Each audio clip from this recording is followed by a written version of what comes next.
established that John Rabe, the punctilious German manager, took the leading role in the plan.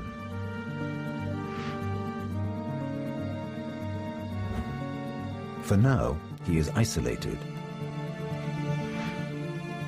He can barely contact his wife, Dora. He can only write, with some relief, to his children in Germany. Our family is now spread right across the world.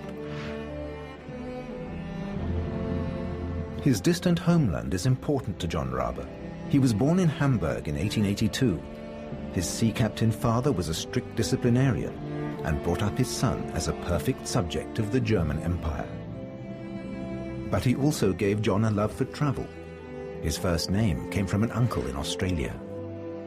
John soon won the love of his life, Dora, the chemist's daughter, through a piece of simple heroism. Sie wohnte in der Nachbarschaft und mein Großvater lernte sie kennen. Da war die Dora 4 Jahre alt und fiel in eine Pfütze. Und mein Großvater hat sie aus der Pfütze rausgeholt und das war der Beginn einer lebenslangen Liebesgeschichte. When John's father died at an early age, John went to work as a trainee in an import-export house, and that launched him out into the world. For several years he traveled through Africa, mostly in Mozambique, a rootless adventurer, taking jobs and life as it came. At the age of 26, he traveled to China, and a year later, Dora joined him. They would stay in China for 30 years.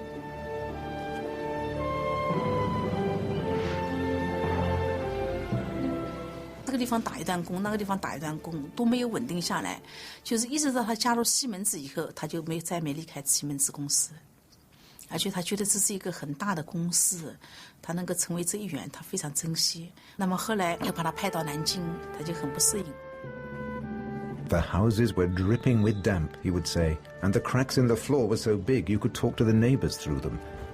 But Rabe knew how to make the best of things and slowly won promotion.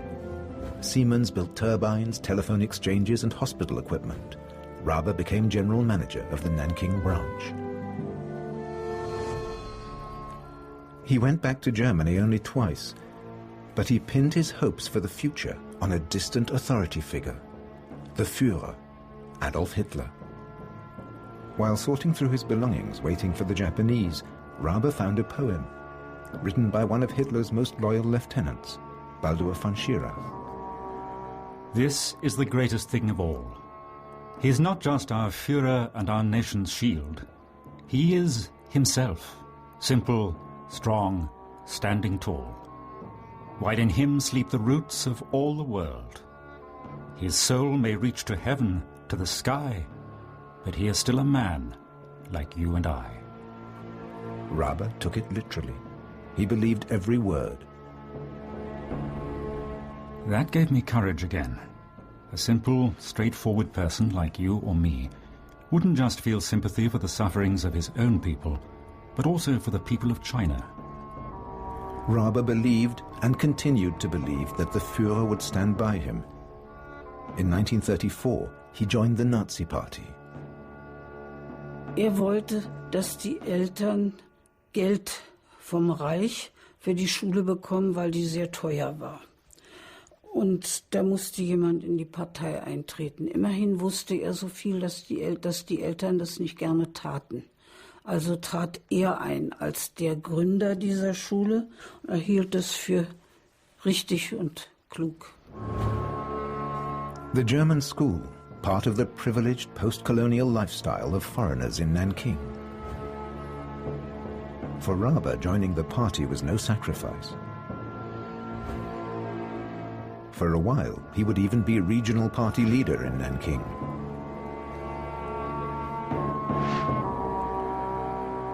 A student stayed with Rabe for several weeks. Erwin Wickert would later publish extracts from Rabe's diaries. War kein Intellektueller. War ein einfacher Mann, aber immer humorvoll. Sah in jeder Situation, selbst in den späteren schrecklichen Situationen, noch einen komischen Aspekt.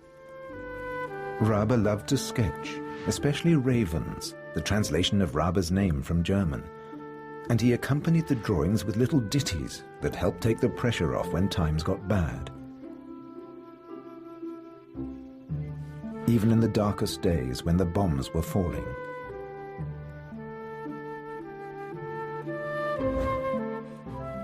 A dugout's not the place to hide when bombs are falling far and wide. It only takes a tiny shard of steel to hit you nice and hard.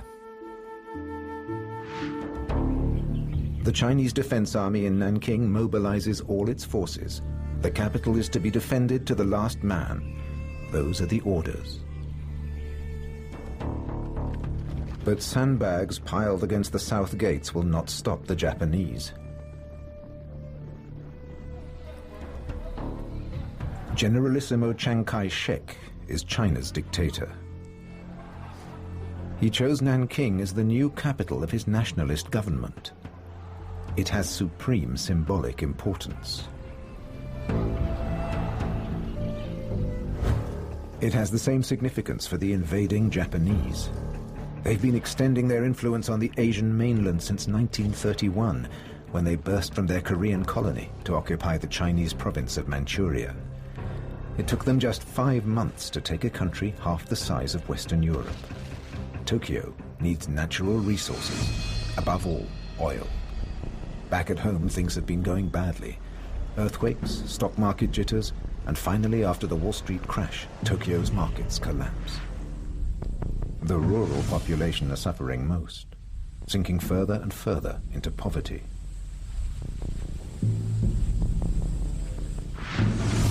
One solution, the army's solution, is further conquest. Emperor Hirohito gives the army free rein.